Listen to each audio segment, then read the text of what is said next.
Okay, good morning everyone and welcome back. It's been a while that we didn't have our Tanya class on Sunday. We did other things that wasn't here. So it's nice to be back. So we're in the middle of chapter 39 on page 191 in the bilingual edition. In chapter 39, the Alter Rebbe was explaining that when a Jew does a mitzvah and he serves God, the different souls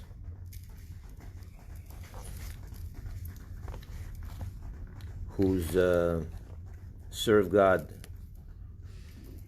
through different methods.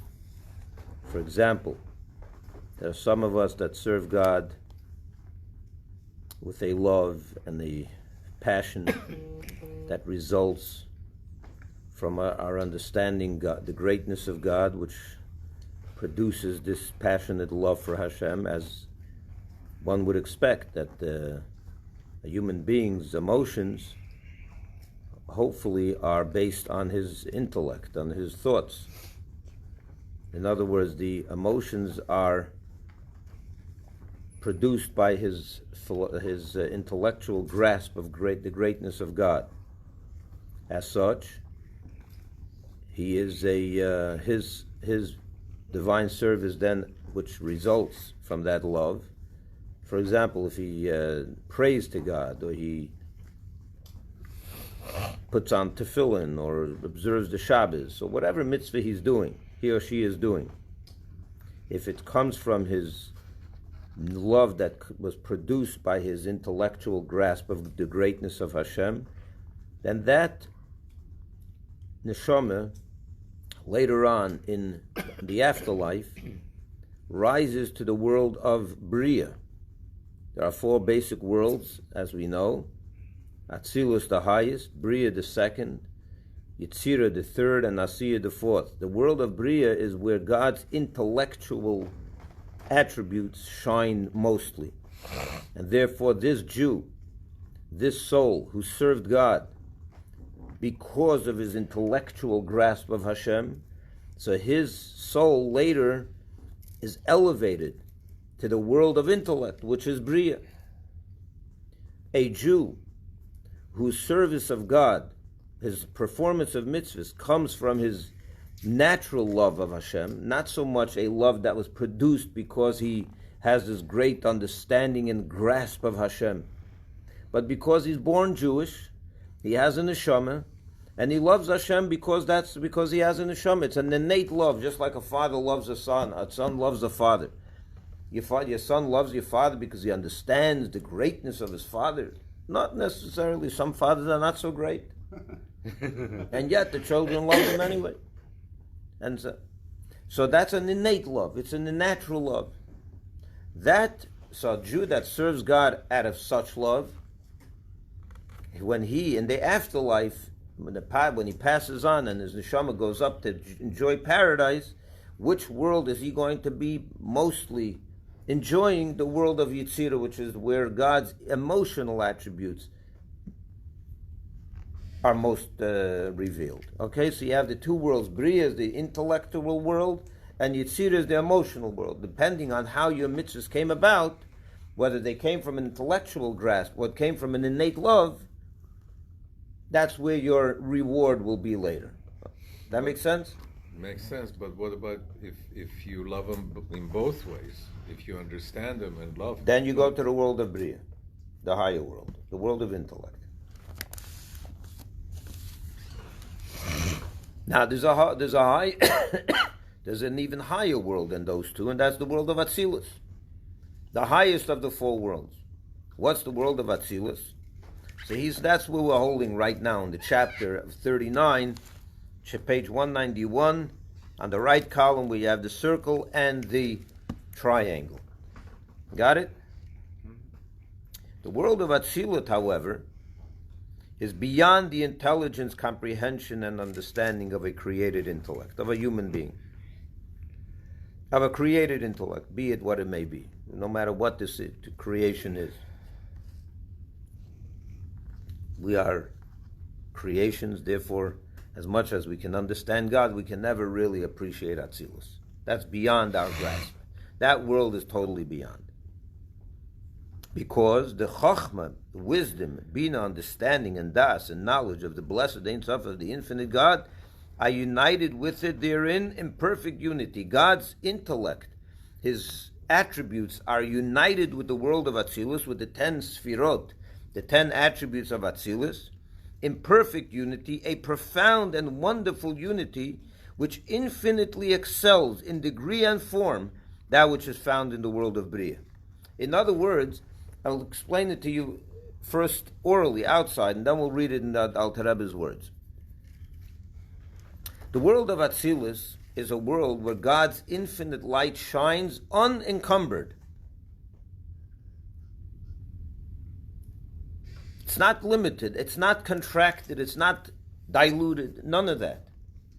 And therefore, there's no way a human being, or any creation for that matter, could have any kind of grasp of such a high level revelation.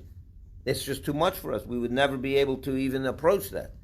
We lose our existence in the face of such a great light. You follow? Therefore, in Bria, in the next world, God's intellect shines in a reduced manner. It went through a contraction, so it's a diluted light. It's still powerful. It's still His intellect. It's still high-level information, high-level energy, high-level revelation. But already diluted to some degree, in a great degree, it's contracted, and therefore the higher-level souls are able to have some grasp there. But in Atzilus, it's way beyond us. Let's read that again. That the world of Atzilus, however, is beyond the intelligence, comprehension, and understanding of a created intellect. Because the Chochmah, the wisdom, understanding, and Das, Bina and Das, of the blessed Ein Sof are united with it there in perfect unity, a profound and wonderful unity which infinitely excels in degree and form that which is found in the world of Bria. For in the latter, in Bria, they are descent to give light by means of Tzimtzum. They're contracted, so that created intellect should be able to receive from them Chabad, Chochmah, Bina, Das, some understanding of the greatness of God. To know God and to understand and apprehend something of the light of the blessed Ein Sof, the blessed infinite God, to the extent possible for created intellects which are limited and finite, without their being dissolved in their existence and ceasing completely to exist as created beings. Because in Atzilus, in the world of Atzilus, they would cease to exist. So he's saying there, in that world you would dissolve in their existence and cease completely to exist as created beings. But in Bria, it's contracted enough so that when we're there, the neshama rises to the world of Bria to grasp and have a somewhat, he doesn't lose his existence because the light is not that powerful there. Is that where you get the ziv?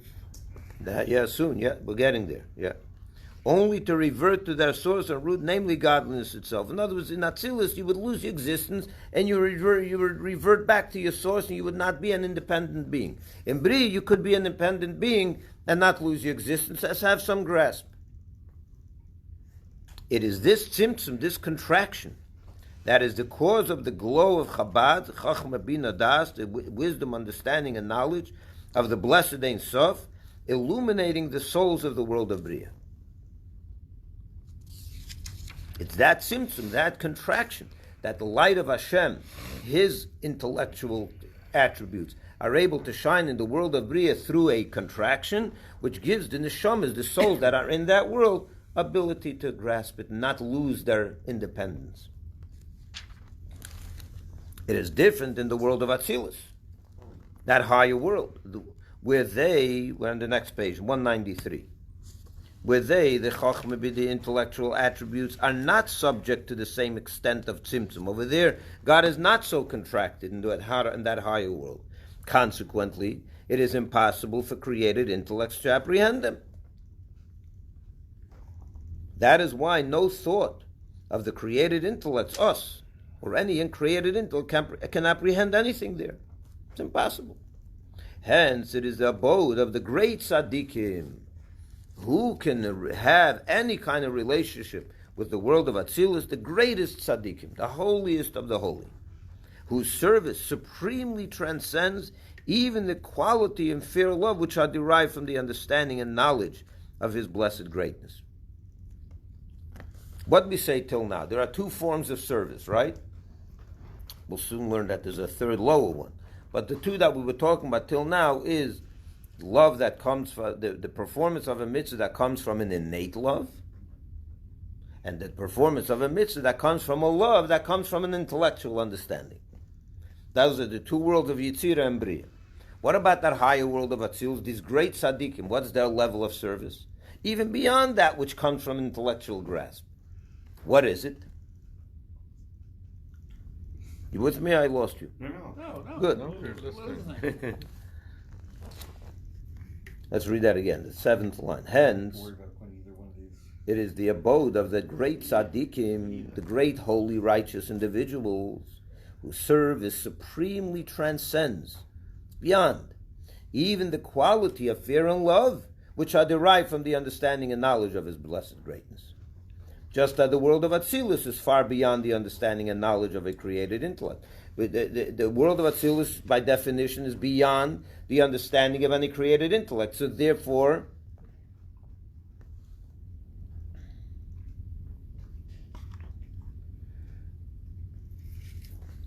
the service of the great tzaddikim, which their reward is in the world of Atzilus, is also beyond that level of service, which is the service of God, which comes from their love and fear, which was resulted from God, from intellectual understanding. It's even beyond that. What is it? She explains. Indeed, their service has been truly in the nature of a vehicle to the blessed Ein Sof. Listen to this. This is interesting.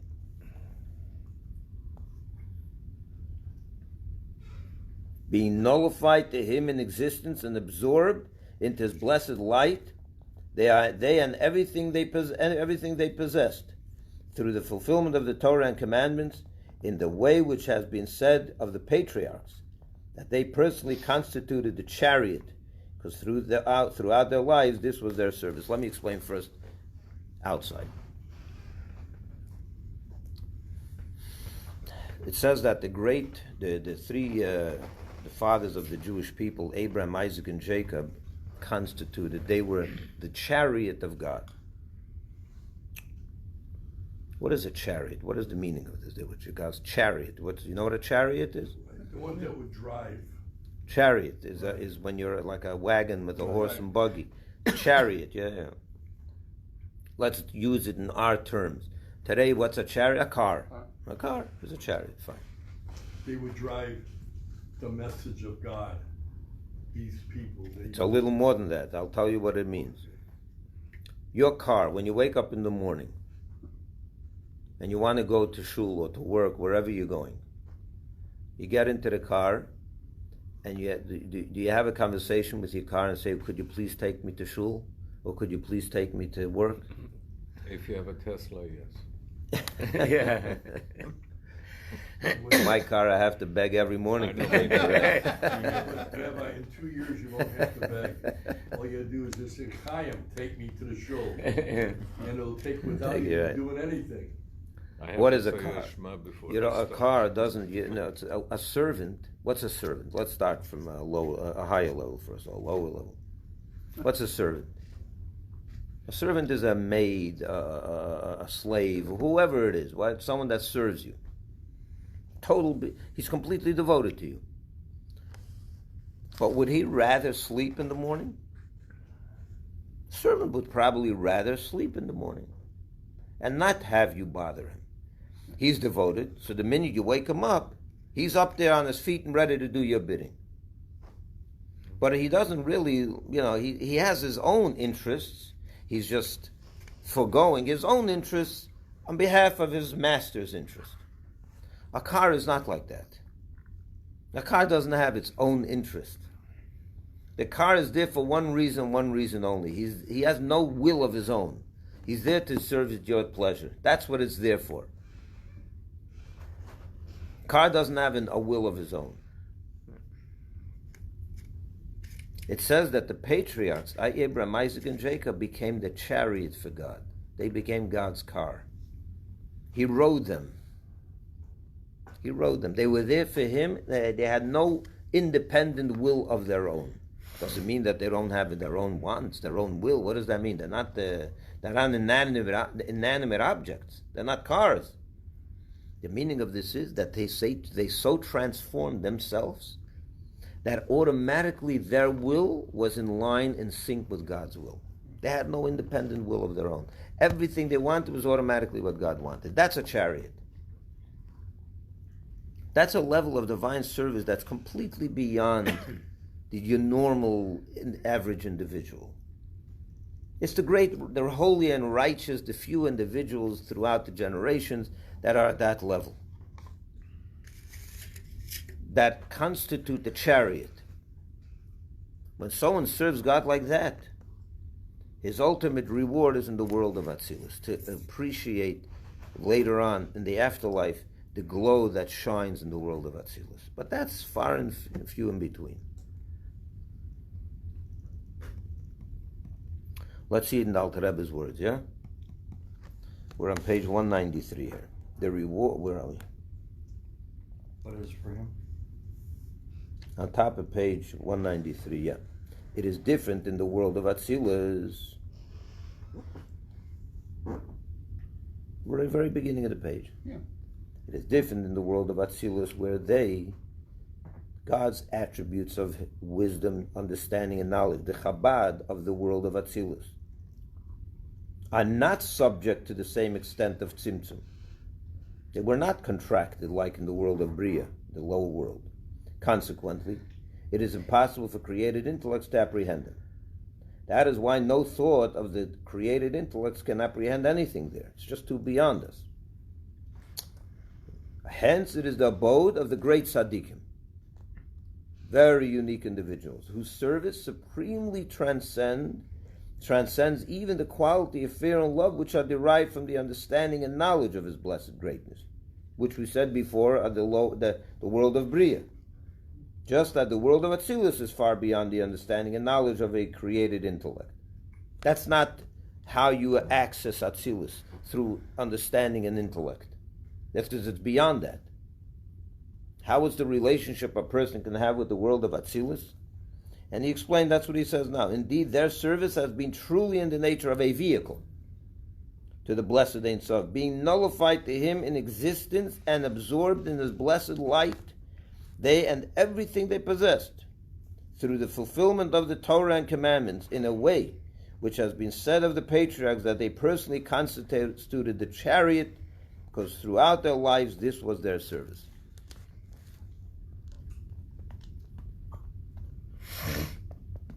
In other words, a chariot is completely bottled, nullified, is completely submitted to its owner, to its rider.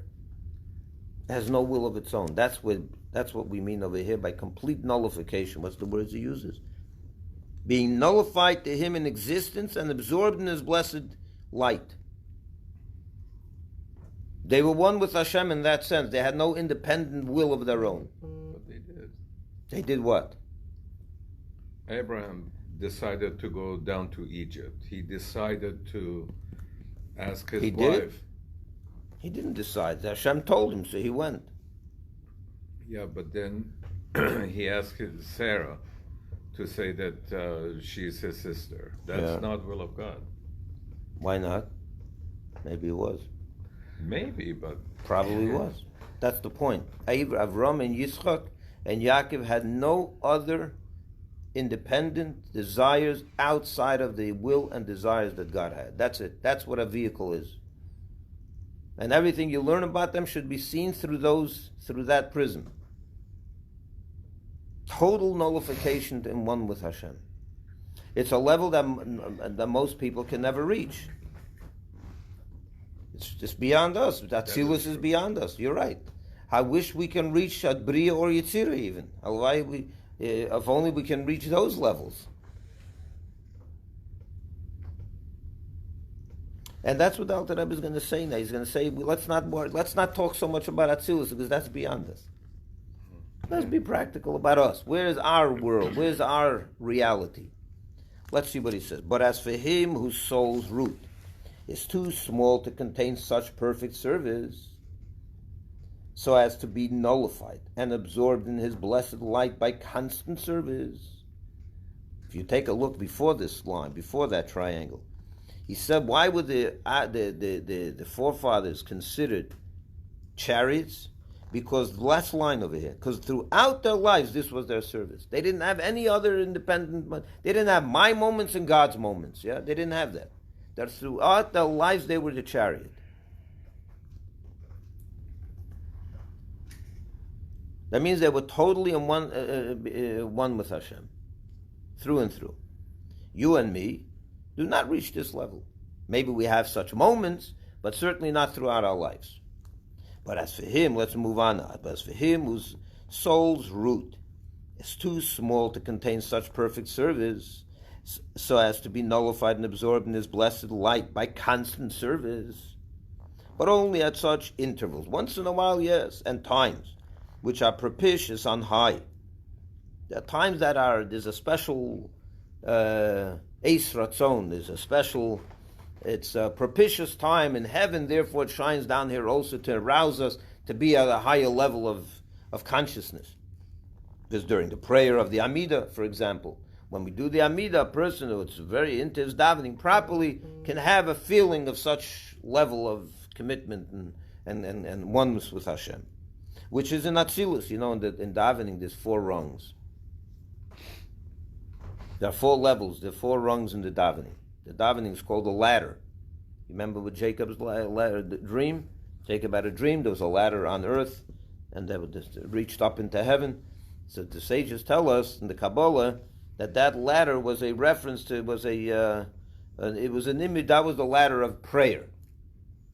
And in prayer, there are 4 rungs, basically. From Hodu to, the first rung is from Hodu to Baruch Shamar. That's when you just get into it, and you just make a submission to God. The next level is the Psuke de Zimra Til Yishtabach, right? The verses of praise, you're going into a higher level. That's the world of Yetzirah. In the blessings of the Shema and the Shema, you're in the world of Bria. And the Amidah is the world of Atzilus. That's total nullification. Why? And that's why we daven in the Amidah we stand our feet together, we don't move, and we bow, we prostrate ourselves, right? We bow that's the world of Atzilus. So those that daven properly, even if they're not the holy tzaddikim, in the moment where they're in the Amidah prayer, they can maybe feel such a, also very, very probably beyond most of us around here. But that's what he's saying over here. During the prayer of the Amidah, which is in Atzilut, especially when making the genuflections, when he bows, you know, when the 4 times we bow during the Amidah. For bowing, for genuflection, know that word? The bowing, okay, characterizes Atzilus. Why? Since it symbolizes self-nullification in his blessed light, to be counted as nothing at all before him. What does it mean when you bow? Total submission. That's what you bow. When do you bow? We just learned in the parashas of the week when the brothers of Joseph came to Joseph and they bowed. What does they bow? What does the bow represent? I'm no longer myself. Total submission. Total submission. That's what the bowing in Amidah is, and that's what the level of Atzilus is, where you can lose your independent existence, identity. You're totally submitted to God. That's what you say. For genuflections characterizes Atzilus, since, skip the parentheses, since it symbolizes self-nullification in his blessed light, to be accounted as nothing at all before him. In such a case, therefore, the principal abode of his soul is in the world of Bria, not Atzilus, because you're there only once in a while. But real, where's your world? For most, if you, and only occasionally, at propitious times, does the soul ascend to Atzilus by virtue of the feminine waters, as is known to those familiar with the esoteric discipline. I'm not going to get into that. But the point is, the world of Atzilus is the world of the tzaddikim, the great tzaddikim. But for most of us, either in the world of Bria or the world of Yitzira, and soon we're going to see that some of us are even lower than that. Therefore, where is the abode for your soul? It's not in Atzilus, because you're not always there. Once in a while you go up there during the Amidah if you're lucky. But for the most part, you're not in Atzilus. Now, he continues, the reward of a commandment is the commandment itself. Let me explain to what the Mishnah means over here. This is a statement of the Mishnah. Schar mitzvah mitzvah. The reward of a commandment is the commandment itself. Means that from the reward we know its essence and rank. What we're saying over here. Let me give you an example. Have you ever been an employer or an employee? You all have jobs, right? Okay. At the end of the week or the month, whenever you get paid, you get a paycheck, right? You got rewarded for your work, correct? When you come home and you show me, look what I got a check for $1,000. Am I to know what work you did to get that $1,000? The check doesn't give me any inclination as to what you did to earn that $1,000. You know why? Because there's no relationship between what you did and the reward you got. They're two separate things. The reward does not reflect what you did, because there's no connection between what you did and the reward you got for it. Like, for example, if your father tells you if you be a good boy and you get A's on your tests, I'll take you to Disney World. So you see a kid in Disney World, he says, I was a good boy. You don't know what he did to get to the world, because there's no relationship between A's, getting good grades on math, and Disney World. It's one has nothing to do with the other. But with a mitzvah, it's very different. From the reward of the mitzvah, I know which mitzvah you did. Because there's a relationship between what you did and the result, and the resulting reward. Let's see it in his words. The reward of a commandment is the commandment itself. What does that mean? It means that from the reward, we know its essence and rank. We know what mitzvah you did.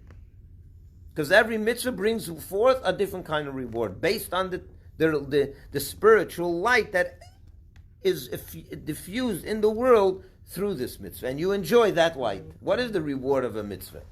You put on tefillin, you prayed, you gave charity, whatever mitzvah you did, you ate in a sukkah. When you eat in a sukkah on sukkahs, you should know that you are unleashing a godly revelation in the world of wherever you, whether in the world of Bria, depending on how you did that mitzvah. It came from the intellect, it came from the innate love, right? But what you're doing is you're releasing a tremendous godly light in that world. Later when you die, in the afterlife, you go up to that world and you enjoy the radiance of that light.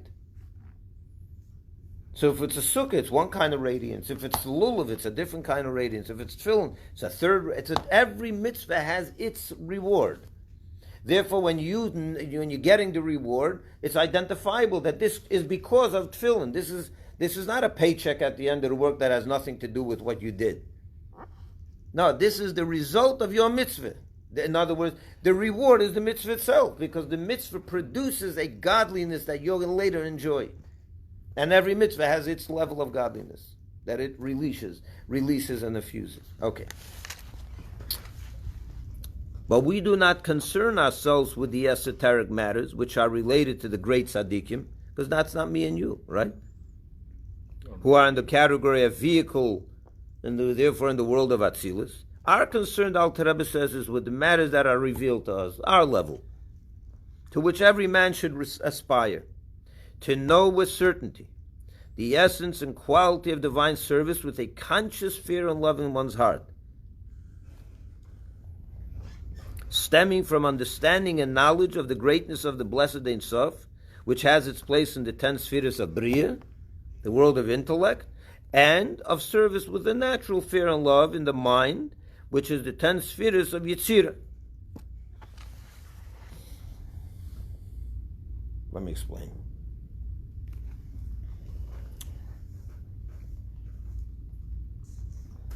The level of a service of the holy and great righteous tzaddikim, Avraham, Yitzchak, Yaakov, and those up to our time, which were holy, holy men and women, this is not for you and me. Because we're not at that level. It's not even something that we can aspire to, okay? It's beyond us. What is for us to aspire is either a divine service that comes from an intellectual understanding, which produces a passion, which produces service, or at least the innate love. That is enough to get us going. In other words, what's the innate love? You know you're a Jew. You know you have a neshama. Your neshama is connected to Hashem. It's one with Hashem. And therefore, like a son, like loves a father. It's innate.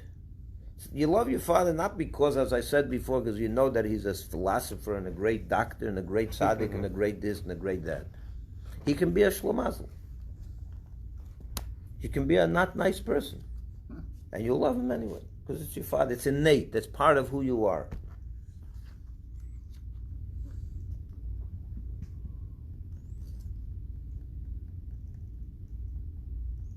Sometimes people lose that feeling as well. But I'm talking about, normal people. If it's a basic. So in what other happens? Words, Rabbi, what you're saying, because he's your father, you love him. You should. Irregardless.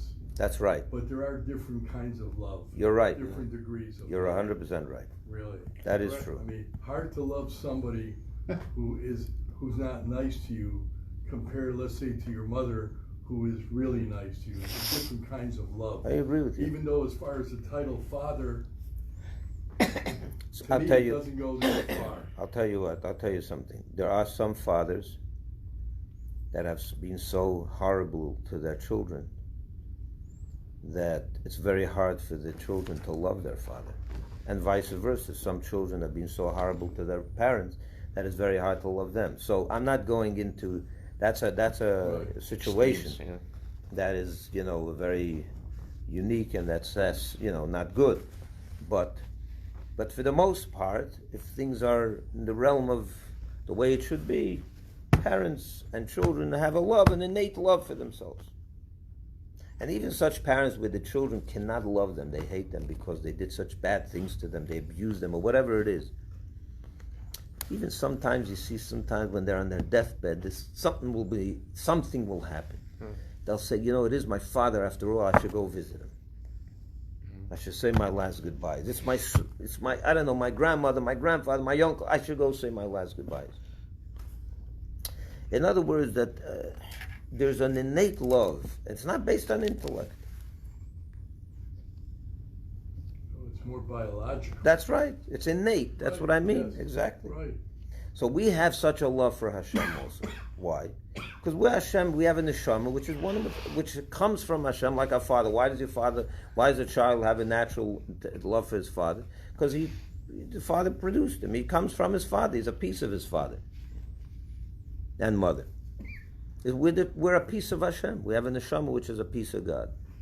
So we're like family. We're like a child. So we have an innate love, but sometimes we're not aware of it. If you're not aware of it, you're not aware of it. That's a sad thing, as we'll see soon in a minute. But if you are aware of it, what does aware mean? In your mind, at least. I know that this is lovable. I know that I should love Hashem. Maybe I don't feel a passion in the heart, but at least my mind tells me that it's my Father, it is God, I have a neshama, and therefore I'm going to serve Him. That's what he means by innate love, at least at that level. Yeah? That's what Alter Rebbe said. That's our level. That we can relate to. But what happens if someone doesn't even have that? Look what then comes next. But, 2 lines from the bottom, on the right column. But a service without the inspiration of fear and love, even in the mind, it means you do a mitzvah and it's absolutely detached from any feeling. Even in your mind, you're not even conscious about any kind of connection to Hashem. You're just doing the mitzvah. Why are you doing the mitzvah? That is to say, without arousing the natural love which is hidden in the heart and bringing it out of the concealment and recesses of the heart into the consciousness of the mind and the latency of the heart at any rate. But it remains hidden in the heart as at birth, as it was prior to the service. In other words, there's sometimes a yid does a mitzvah without accessing that innate connection to God at all. Not in the heart, not even in the mind. Why does he do the mitzvah? His father is mechanical. God, his father raised him to do mitzvahs. That's all he knows. He does a mitzvah. He goes, wakes up in the morning, automatically puts on tefillin. That's just part of his daily routine. Such a service remains below. So what happens with such service? It's not inspired by intellectual understanding of the greatness of God. It's not inspired even by love of God. It's not inspired by the innate love. What inspires it? Nothing, not really much of anything. So what happens with that service? What happens with that energy, the mitzvah the energy that this mitzvah produces? It stays down here. It doesn't go up. It gets stuck down here. Let me give you an example. The mitzvah is the main thing. Imagine someone says, I love Hashem, but I don't put on tefillin. The love is meaningless. If you love someone, you're going to do what they want. You're going to do what they ask. How about the opposite? Someone says, I don't love Hashem, but I know He wants me to put on tefillin. I'm putting on tefillin. That's better, right? That's a mitzvah. At least you did a mitzvah. You did a mitzvah. Right? So let's talk about such a person. He does a mitzvah, but he lacks the love. He doesn't have, like he's describing it, not intellectual, not innate. He doesn't have any consciousness in his mind at all. He's just doing it by rote, by habit. So it's like a bird. You know what a bird is? What's the uniqueness of a bird? It can fly. That it can fly. Right. And what happens to a bird? You clip off its wings. It's a tragedy. Right. It's a real tragedy. The main quality of a bird, he lost it. He clipped off his wings. Is the bird dead? No. No, it's alive. It can chirp around. It can jump around, and it can eat. It can live for however long it wants. But it can't fly. It's a sad thing, but it's alive. You can't say it's a dead bird. The love and the fear, the passion, the emotion that we put into the mitzvah is like the wings of a bird. So a mitzvah without emotions doesn't fly. It's without wings. What happens to a bird that can't fly? It gets stuck down here. What happens to a bird that has wings? It can fly and soar high. A yid doing mitzvahs without love, without emotion, either intellectual emotions or innate emotions, is like a bird without wings. But The performance of the mitzvah was there. The mitzvah happened. You'll see in a minute. But it didn't fly up. It didn't soar. It's like doing something nice with no feeling. Right. So what happens to that? What happens to the energy of that mitzvah? It gets stuck down here. It's meaningless. It's not meaningless. It's alive. The bird's alive. And to me, it's meaningless. There's a certain. It lacks a certain feeling and passion which makes it get stuck down here. But how The can you even energy do doesn't that? go up not to the world of Atzira, to Bria, or the world of Yetzir. It gets stuck down here. Rabbi, What's the remedy for this? He's going to say what the remedy is. Yeah. a mitzvah is that should make you feel emotionally strong when you do it. You know what I mean? With feeling. If you don't have the feeling and you're just doing the mitzvah to score a point, it's a small point. But there should be a feeling inside your heart. But the Alter Rebbe is saying the feelings are the wings of the mitzvah. Is that the most essential thing in a mitzvah? No, it's not the most essential thing of a bird. The bird can live without wings. It could live without wings, but it's a sad reality. Yes. You have to have some desire, understanding, and to put on the tefillin. You just how can you just put it on if you have no desire? I'll give you an example. I don't understand. Let's say a person that gets paid to be a religious leader. He does it for a check. They get a paycheck. I'm serious. Okay. He wakes up, he's not in the mood, he doesn't really care for this. He just does it. That's his job. He gets a paycheck at the end of the day. Or worse, let me give you another example. A person does it for self-aggrandizement. He learns a lot of Torah so that people can honor him as a great scholar. Okay, even Imagine there is that. desire even in that. His desire to get honored, but not to learn. He's not interested. It's not so much God, it's more about him. He loves himself. So therefore he wants to get honored So he'll learn, and he'll go around, and people will call him rabbi and tzaddik and whatever else they'll call him. They'll give him honors. Wants the covet. It's for about if he wants the honors. So he wants the covet. It's for himself. That's so. So is there a remedy for that? Of course there is. Let's look. Let's not run ahead of ourselves. Let's see how the Alter Rebbe deals with this. Such a service, we're about 8-9 lines from the bottom, from the top, on the left column. Such a service remains below in the world of separation, of separateness here, called the externality of the world. This is already a lower world. It's the externality. This is where God is not revealed, having no power to rise and be absorbed in His blessed unity, in God's unity, in the 10 holy spheres, as is written in the Tikkunim, that without fear and love it cannot soar upwards, nor can it ascend to stand before God. So you get stuck down here. This is so even if the service is not strictly not for its own sake. That is, for some ulterior motive, heaven forbid. Heaven forbid. That means like this. Sometimes you do a mitzvah with an ulterior motive, like I said before, so people honor you. They speak nice things about you. That's an ulterior motive.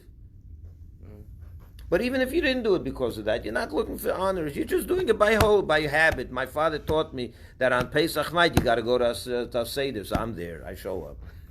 That's it. I'm not thinking about God. I'm not loving God at the moment. It lacks that. A lot of people are like that, no? Mm-hmm. It also applies to the service which is described as their fear towards me has become like a trained human precept. In other words, they do it because they're trained this way. That's how they're born. That's how they're raised to do this. That is to say, it is a matter of habit to which the person has become accustomed since infancy. He's raised that way. He knows nothing else. I'd put myself in that category if you really want to know. I never lived a life that wasn't connected to Torah and mitzvahs. I never missed a day at filling in my life. Because of habit. A lot of it is because that's how I was raised. Having been habituated and trained by his father and teacher to fear God and to serve Him. But he does not really do it for its own sake. For performance truly for its own sake cannot be without arousing at least the innate fear and love and bringing them out from the concealment of the heart into the consciousness of the mind and the latency of the heart at any rate. To do something for God's sake means you had to at least bring that love out from its hidden state, at least in your consciousness of your mind. This is worth my time. This is worth connecting to. Am I passionate? My heart's on fire? No, but at least my mind is aware of God, and I'm doing it for that reason. For just as a person does nothing for his companion in carrying out the latter's will unless he loves him and fears him, so one cannot truly act for his blessed name, just carried out his will without recalling and arousing any love or fear of him in his mind and thought and the latency of his heart at least. When you do something for your friend, because he needs you, and you want to be there for him. Why are you there for him? Because you have a certain attachment to him. You have a certain feeling for him. If you didn't have a feeling for him, you probably wouldn't do it for him. Same thing with Hashem. If you can do something for Hashem, because you have a feeling for Him. If you're not having a feeling for Him, so why are you doing it? Because of habit. Okay, so that's a different level. That kind of mitzvah gets stuck down here. But I still think you do it for yourself because Hashem doesn't need you. You don't. Why do you say Hashem doesn't need you? Why doesn't He? He has everything. He's everything. So why do you think He asks us to do these mitzvahs? For us. That's not an inspiring message. In other words, God, basically, He doesn't need anything we do. We just do it for ourselves. That He really doesn't need us. He doesn't need us. So why are we doing this? He shows us the way to better ourselves. How is this better? Him? How do we're not serving Him if He doesn't need it. How do you serve Him if He doesn't need this? I don't know. It doesn't make sense to me. God doesn't need anything. He absolutely needs it. Why do you say if he wants it, he needs it? So he decided, you're right. He doesn't need it because he's lacking something. Need means you lack something. Right. I need money. I need to pay my mortgage. I have a need, and therefore I got to go get that money. Right. God doesn't have any lack. He doesn't lack anything. Therefore, he doesn't need anything. But what he decided to want you to have a relationship with him. He took an interest in you, not because he lacks anything, but because he decided this is going to be important to him. Once he made that decision, now it became his infinite need. Now he needs it desperately, more than you can ever need anything. He needs it infinitely. And make no mistake about it. He absolutely needs you to put on tefillin. Not because he lacks something, because he decided to want it. That's what's unique about God. He doesn't lack it. He decided this is what I want. Once he made that decision, he needs it desperately. He wants it infinitely because he wants it and needs it. The Torah and Mitzvah is a gift that was given to us to use for the purpose and service of God. How do you feel if, for some reason, you don't put on tefillin one day? Me personally, I feel terrible. Me, I feel naked. Terrible. I can't do Well, it. why do we feel terrible? Because we feel like, oh my God, we're missing out. That's my connection to do Hashem. something for God. But if But imagine, I'm not doing it for but him. imagine if he doesn't need it, what kind of connection is it? If he doesn't need my tefillin, then I'm not connecting through it to him. Yeah. How's that connecting you to him? The only way it connects you to him is if he needs it, if it's important to him. If it's not important to him, what kind of connection is it? I disagree. Well, you're doing It's absolutely important to him because he decided it should be important to him. No, he decided to give me the tools to be connected to him. Yeah, but you're basically But saying, he but I doesn't don't need really it. need it. He doesn't need So it's it. not I important- need it, not him. Why? And if I don't want it, Then you don't have a connection. what does connection mean?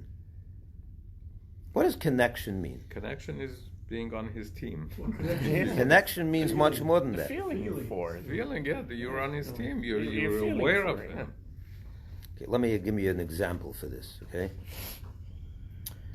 Imagine you have a king.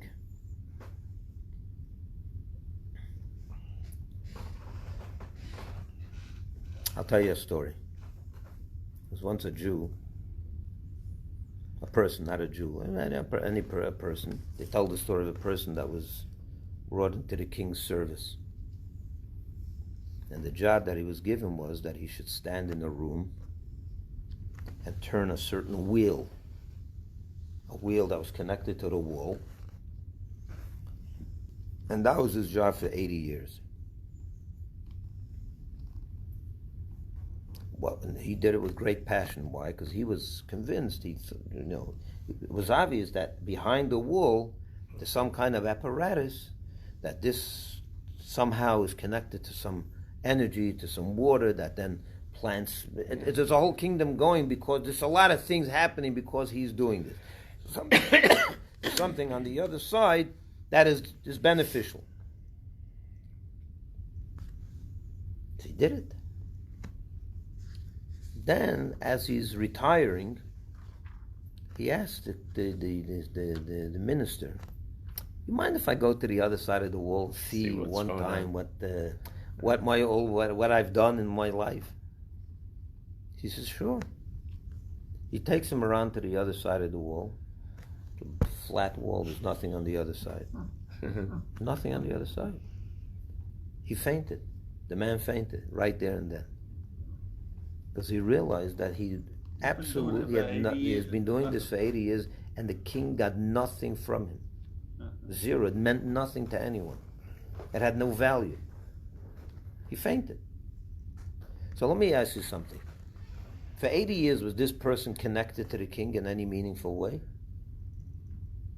Yes. Yeah. He was? Yes. Yeah. Why did he faint? He was disappointed. He had Why was he expectations. disappointed?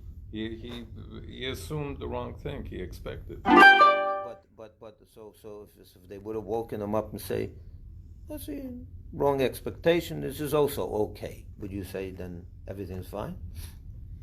How would you feel if you knew that at the other end there's nothing happening? There's no value in what I'm doing. No one needs it. No one cares for it. It means nothing. But it gives me a real. Imagine you tell the guy, "What are you getting? What are you fainting?" This gave you a connection to the king. This gave me a connection to the king. This separated me from the king. There was no value in what I did. This is called a connection. What kind of connection is this?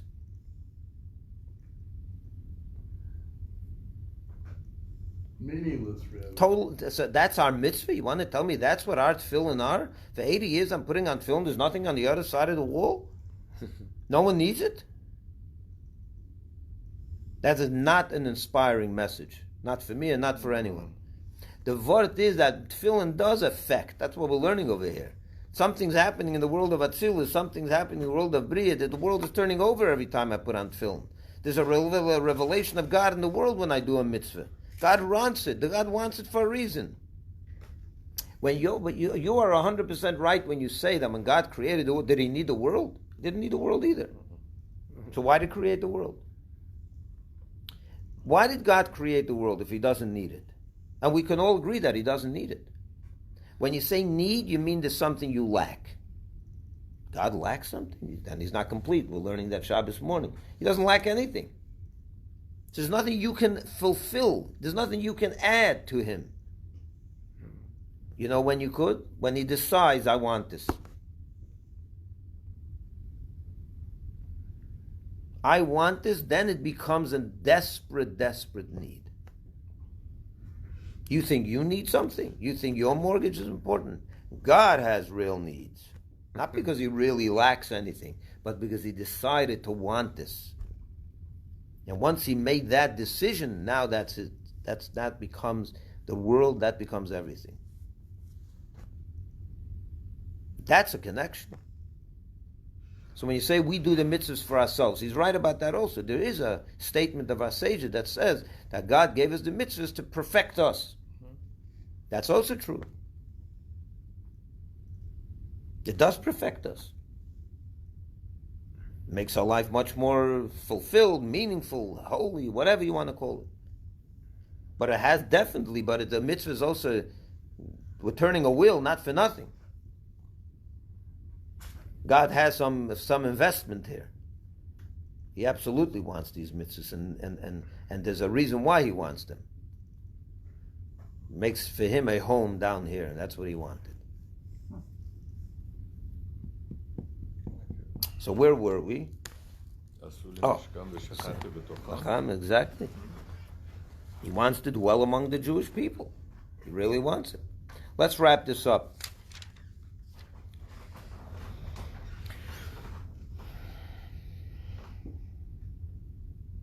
Where were we? The middle of. You want to stop here? It's already 25 to 11. So we'll finish the chapter next week. How's that? Yeah. Okay. Good Rabbi, day. can we Good day, everyone. Thank you, Rabbi. Yeah, sure, absolutely. Thank you, everyone, for watching. Have a wonderful week, and we'll see you. It's a nice class,